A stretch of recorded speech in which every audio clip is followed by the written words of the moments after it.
नमस्कार। आज का मेरा जो प्रश्न है जिस पर मैं विचार करना चाहता हूँ उसको मेरे पिछले सत्र में एमए के छात्र रह चुके हैं शुभम जी, जो बड़े सिंसियर भी हैं, मेरे प्रिय छात्र हैं। उन्होंने अभी एमए में गोल्ड मेडल भी पाया था। तो उनकी तरफ से आया है कि नैतिकता हमारे व्यवहार में क्यों नहीं उतर पाती। व्यावहारिक नैतिकता को लेकर के उनका प्रश्न है। और यह भी प्रश्न है कि हम फिलॉसफी के लोग जो नीति शास्त्र पढ़ते और पढ़ाते हैं, नैतिकता की बात करते हैं, कर्तव्य की बात करते हैं, उसे जीवन में उतारते नहीं हैं। इस द्वैध पर टिका हुआ उनका प्रश्न है। तो इस पर शुभम मुझे ये कहना है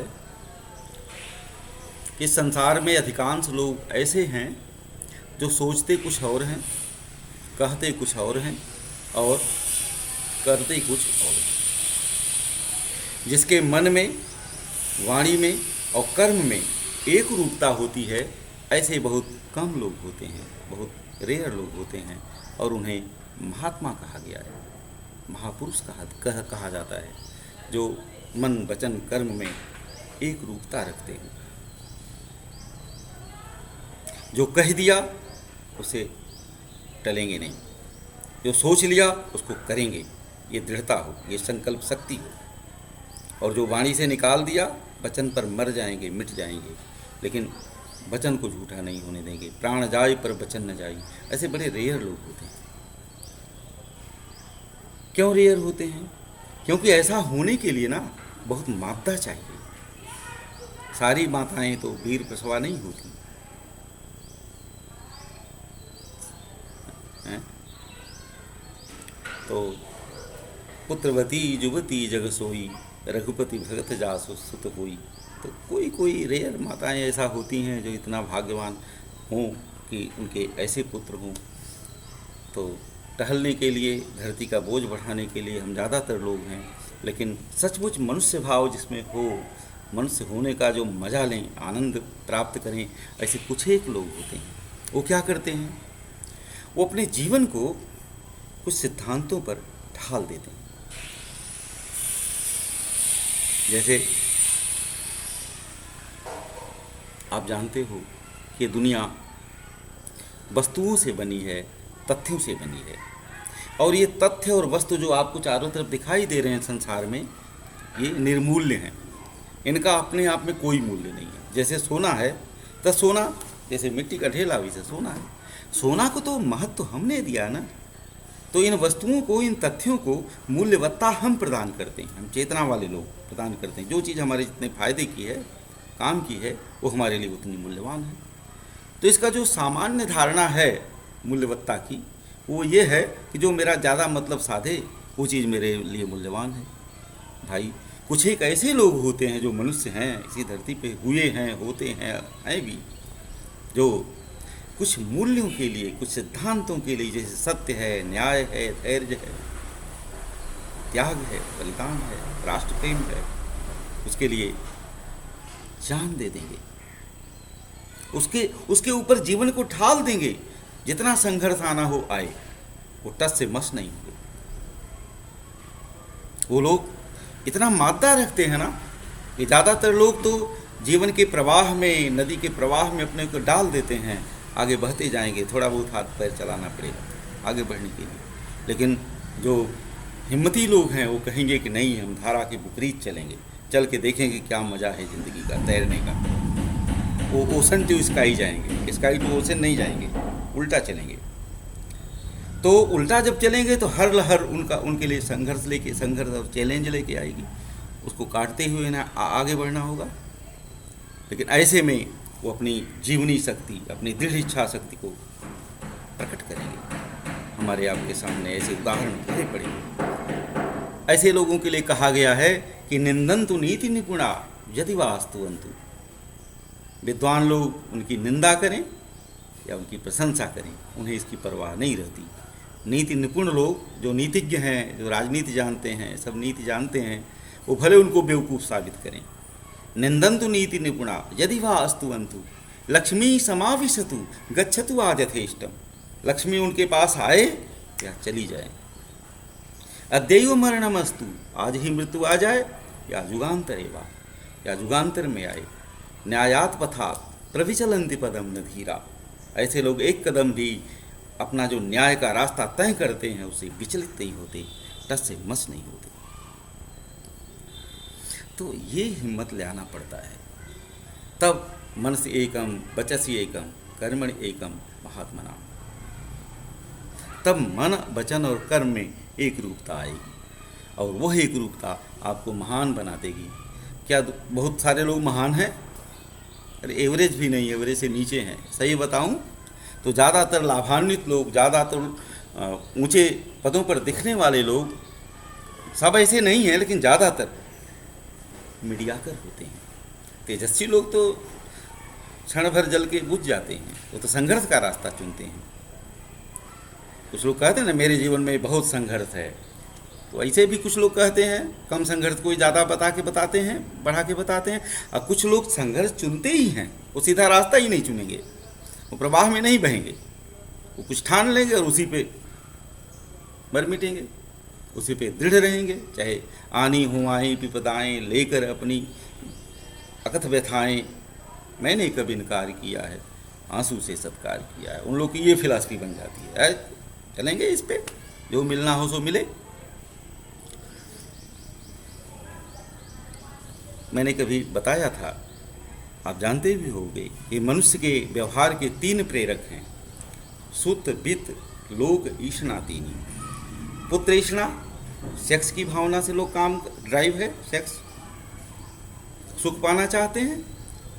वित्त ईष्णा, धन पाना चाहते हैं क्योंकि धन से सुख आसानी से मिल जाता है। और यश पाना चाहते हैं, यश की ईष्णा से प्रेरित होकर के लोग काम करते हैं या सामाजिक छवि अपनी बनाते हैं। वो सामाजिक क्षति दिखावे से बनती है, लफाजी से बन सकती है, खूब ऊंचे ऊंचे सिद्धांत बताने से बन सकती है, अपने को छिपा लेने से, दोहरा चरित्र डबल डील करने से बन सकती है, जैसे भी बने। ये तीनों ईष्णाएँ जो हैं मनुष्य को परिचालित करती हैं। लेकिन अभी आपने देखा कि जो श्लोक मैंने कहा, धीर पुरुष की परिभाषा जो बताई, कि जो अपने संकल्प शक्ति पर दृढ़ रहते हैं, उन्हें नीति निपुण चाहे बेवकूफ़ कहें, लक्ष्मी आए चाहे मत आए, चली जाएं, आज मरना हो चाहे युगांतर तक जीना हो, कोई परवाह नहीं करते। तो यह जब चरित्र में दृढ़ता आएगी, आपके संकल्प शक्ति में दृढ़ता आएगी, तब न आप नैतिकता को, कर्तव्य भावना को अपने जीवन में उतार पाओगे। और यह ऐसे नहीं आएगी, मादा होना चाहिए, संघर्ष सहने का, सुख दुख सहने का, तितिक्षा हो, ठीक है, और धैर्य हो अपने अंदर। अधीरता होगी तब कैसे, तब तो हम डिग जाएंगे। भय होगा तो कैसे होगा, हमको जब भय होगा हमारे अंदर तो फिर हम दृढ़ नहीं रह पाएंगे। अभयम सत्य संशुद्धि, जब सत्य संशुद्धि होगी, अंदर बाहर से हम एक जैसे रहेंगे, खुली किताब रहेंगे, तब नैतिकता जीवन में उतार पाएंगे। भाषण देने से नहीं, किताब पढ़ के आके क्लासरूम में पढ़ा देने से नहीं। इसके लिए समाज भी वैसा बनना पड़ेगा, बनाना पड़ेगा। हम ही आप समाज हैं, हमको ऐसा बनना पड़ेगा। एक उदाहरण देता हूं मैं कि नैतिकता क्या है और कर्तव्य की भावना क्या है, इस पे कैसे अडिग रहा जाता है। ये प्राचीन कहानी से उदाहरण देता हूँ। कालिदास की एक पुस्तक है रघुवंश महाकाव्यम, उसमें एक घटना का वर्णन है कि जंगल में, गुरुकुल में बर्तंत ऋषि का आश्रम है। उसमें कौत्स नामक एक शिष्य, आज उसकी पढ़ाई पूरा हुई है, दीक्षांत हुआ है। तो कौत्स ने बर्तंत से कहा कि गुरुदेव मेरे लिए कुछ गुरुदक्षिणा कहिए। उस समय गुरुदक्षिणा दी जाती थी, गुरु को पढ़ा जाता था और जाते समय कुछ गुरुदक्षिणा शिष्य जो है गुरु को समर्पित करता था, और तब ये मानता था कि अब मेरी ये विद्या फलवती होगी। तो बर्तंत ने कहा कि देखो कौत्स, तुम गरीब हो, गरीब ब्राह्मण हो, तुम मेरी सेवा किए, तुम्हारी सेवा ही गुरुदक्षिणा है, जाओ तुम्हें छुट्टी, तुमसे कोई गुरुदक्षिणा नहीं लेना। तो कौत्स ने जिद किया कि नहीं गुरुजी, तब मैं ये विद्या मेरी फ्री में हो जाएगी। अरे सेवा तो मैं आश्रम में रहा, गुरु माता ने मेरा पालन पोषण किया, खिलाया पिलाया, तो सेवा करना तो घर में भी रहता, तो इतना थोड़ा बहुत काम धाम करता, सेवा नहीं, इसके एवज में मुझे कुछ गुरुदक्षिणा करनी चाहिए, आप बताइए। उसने ज़्यादा जिद किया तो बर्तन ने कहा कि देखो, तुमने मुझसे 14 विद्याएँ पढ़ी हैं। थोड़ा गुस्सा हो गए। एक एक विद्या के लिए 1,000 स्वर्ण मुद्रा लाके दे जाओ, बहुत देने का मन है तो। 1,000 स्वर्ण मुद्रा, सोने की असरफियाँ, गरीब आदमी कहाँ पाएगा उसे। वो इस आदेश को गुरु का आदेश मान निकल गया आश्रम से गुरुदक्षिणा जुटाने। उसने सोचा कि इतना रुपया कहाँ से मिलेगा, तो सुन रखा था कि इस समय अयोध्या के महाराज रघु वो बहुत दानी हैं, उन्हीं के यहाँ चलते हैं, वो इंतजाम करेंगे। तो जब वो अयोध्या आया, राजमहल के गेट पे आया, तो समाचार अंदर गया, तो उस समय के रीति रिवाज के अनुसार महाराजा रघु कौत्स का, एक ग्रेजुएट का स्वागत करने के लिए गेट तक आए। आज ऐसा कल्पना कर सकते हो आप, ये राजा का कर्तव्य उस समय। राजा कौत्स का स्वागत करने के लिए गेट तक आए, ये नहीं कहा कि ले आओ। और कौत्स ने जब महाराज रघु को देखा, उनकी माली हालत देखी, तो वो हिचक गया। गुरु क्या देखा कि महाराज मिट्टी के बर्तनों में अर्घ और पाद्य अर्घ इत्यादि के जल लेकर के उपस्थित हुए हैं। मिट्टी के हड़िया में पानी लेके, घगरी में, स्वर्ण कलशों में लेके आते, मिट्टी के बर्तन में लेके आए, और एक धोती मात्र पहने, वही धोती ओढ़े हुए हैं, ऊपर उत्तरीय भी नहीं है। असल में हुआ ये था कि उसके पहले महाराजा रघु अपना सर्वमेध यज्ञ कर दिए थे, जिसमें सब कुछ दान कर दिए थे, कुछ भी राजकोष खाली कर दिए थे, जनता में बांट दिए थे, कुछ नहीं था उनके व्यक्तिगत उपयोग के लिए, कुछ नहीं रखे थे। तो जब कौत्स का पूजा उपचार करने के बाद रघु ने प्रयोजन पूछा आने का, तो नहीं बताना चाहता था कौत्स, लेकिन उन्होंने पूछा तो बताया कि इसीलिए मैं आया था, लेकिन आपकी हालत देख करके मेरा मन नहीं कर रहा कि मैं आपसे 14 सहस्त्र स्वर्ण मुद्राएं मांगूं। तो देखिए, एक मांगने वाला मांगने आया है। रहीमन ते नर मर चुके, जे कहूँ मांगन जाए। वो तो अकिंचन है, मांगने आया। वो तो छात्र है, भीख मांग के ही पढ़ा है, मांग के गुरुदक्षिणा देगा, वो अपने ड्यूटी पे है। ये राजा हैं, भरण करना जनता का, देना इनका कर्तव्य है। अब ये कहाँ से देंगे, राजकोष खाली है। तो उन्होंने कहा कि तुम आज रात भर रुको कुमार, कल सुबह तुम्हारा इंतजाम कर दिया जाएगा। और रात में उन्होंने एक इमरजेंसी मीटिंग बुलाई सेनापति की, मंत्रियों की, और कहा कि सेनापति, सेना को तैयार रखो, कल भोर में हम लोग सुबह में धनपति कुबेर पर आक्रमण करेंगे। और उस दिन महाराजा बड़े भोर में उठ गए और बड़ी जल्दी पूजा पाठ करके और अपना कवच वच पहनने जा रहे थे, तो तब तक सेनापति और मंत्री लोग आए। महाराज, आक्रमण करने की आवश्यकता नहीं है। तो राजा ने पूछा, क्यों नहीं है भाई, ये तो तय हुआ था रात में। तो उन लोगों ने बताया, नहीं महाराज, सारा कोष खजाना भर गया है। मुझे लगता है कि यक्षपति ने रात में ही ये खबर पा करके सारा कोष भर दिया है, आप जितना चाहिए ब्राह्मण कुमार को दान कर दीजिए। दूसरे दिन दरबार लगा, सारा कोष जो भरा था कुबेर ने दरबार में ताल लगा दिया गया। रघु ने कहा, ब्राह्मण कुमार, कौत्स, सब ले जाओ, ये तुम्हारे निमित्त मिला है। कौत्स ने क्या किया, उसमें से 14,000 स्वर्ण मुद्राएं गिन ली। कहा, बस इतने से मेरा मतलब है। आपने देखा कि कर्तव्य कैसे पालन किया जाता है, उसके लिए भी दृढ़ता चाहिए भाई। नहीं है, कोई बात नहीं, देंगे, लेकिन हम, देना मेरा कर्तव्य है, तो ये काम करेंगे, अटैक करेंगे, धनपति कुबेर पर अटैक करेंगे। ये मानता होना चाहिए। कहानी सही है कि गलत है, उसमें मत चाहिए, इतनी हिम्मत होगी तब आप कर्तव्य पथ पे अड़िग रहेंगे, तो हिम्मत आएगी। और जरा नैतिकता देखिए उस ब्राह्मण कुमार बालक की, उसे 14,000 फीस देनी है, केवल 14,000 स्वर्ण मुद्राएं गिन लिया। आज हम क्या करते हैं, या तो लोग मुँह के उठाए ले जाएं, डकैती डाल के उठाए ले जाएं, देने पर कौन नहीं ले जाएगा। तो ये सब जो कथाएं हैं, ये सब हमें सिखाने के लिए हैं कि ये ज़िंदगी का मज़ा है जी, ऐसे जी के देखो, इसमें भी आनंद है। मनुष्य होने का अर्थ है, मनुष्य होने की मीनिंग है इसमें भरी हुई, और करके दिखाया है लोगों ने, किया है, मज़ा लिया है मनुष्य होने का। ऐसे तो खा लो, सोई लो, जी लो जिसको जीना समझते हो, और धरती हल्की करो, जाओ। एक बहुत अच्छा शेर सुनाते हैं किसी कवि का, किसी शायर का है कि नौकर हुए, सर्विस किए, पेंशन लिए, मर गए। पूरा हमको नहीं याद आ रहा है, यही जीवन हो गया हमारा, पेंशन लिए और मर गए। तो नैतिकता, सिद्धांतवादिता, ये सब पिछले युग की बातें। अवसरवादी बनकर मैंने सब दर्शन झुठलाना सीखा, मैंने शब्द चलाना सीखा, सबको मूर्ख बनाना। मैंने कविता लिखी थी कभी, मैंने शब्द चलाना सीखा। लोग गोली और हथियार चलाते हैं ना, मैं शब्द चलाना सीखा पढ़ लिख कर। तो नैतिकता, सिद्धांतवादिता, ये सब कहानी की बातें हैं, पिछले युग की बातें। सब दर्शन झुठला, अवसरवादी बनकर मैंने सब दर्शन झुठलाना सीखा। तो अवसरवादी आज हम हो गए हैं। किसी तरह से अपना काम देखो, मजा लो ज़िंदगी का, कफन चुराओ, पियो, खाओ, बाकी क्या है। हम ये नहीं सोच पा रहे हैं कि जैसी दुनिया हम बना रहे हैं, तो हमारे साथ कोई प्रॉमिस करेगा तो उसको क्या फुलफिल करेगा जब हम नहीं करते। और जब हम कहते कुछ हैं, करते कुछ हैं, तो हमारे साथ दूसरे लोग भी तो ऐसा ही करते होंगे, हम कैसे विश्वास कर पाएंगे।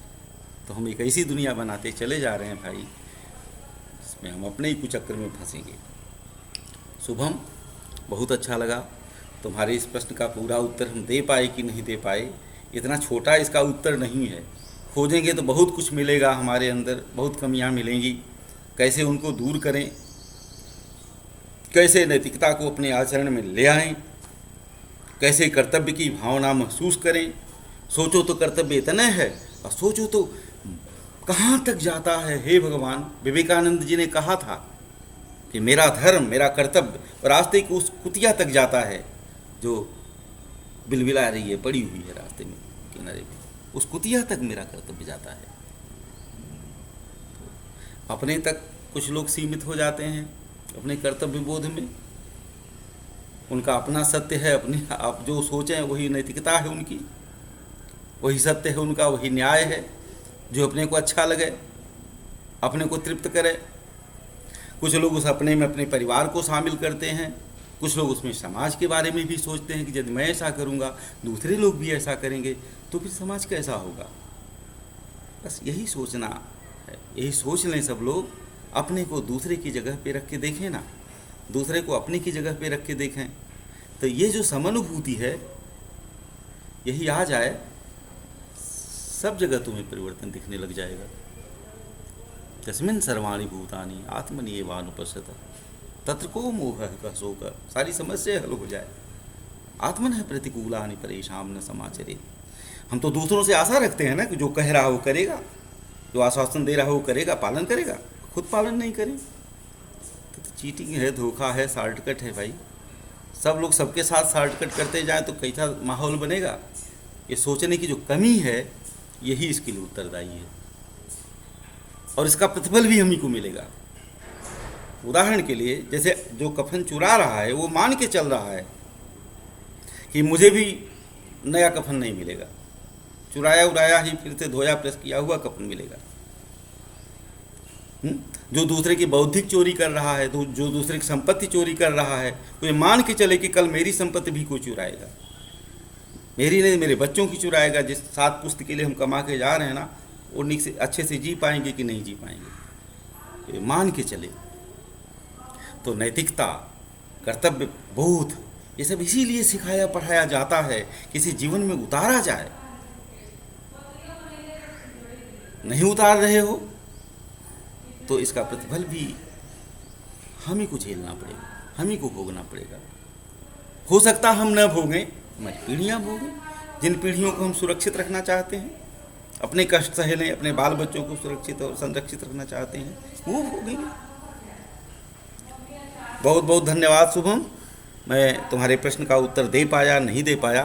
प्रश्न ख़त्म नहीं होते, उनके जवाब ख़त्म नहीं होते, ये चर्चा पर चर्चा चलनी चाहिए। तो इतने के ही साथ आज मैं समाप्त करता हूँ। धन्यवाद, नमस्कार।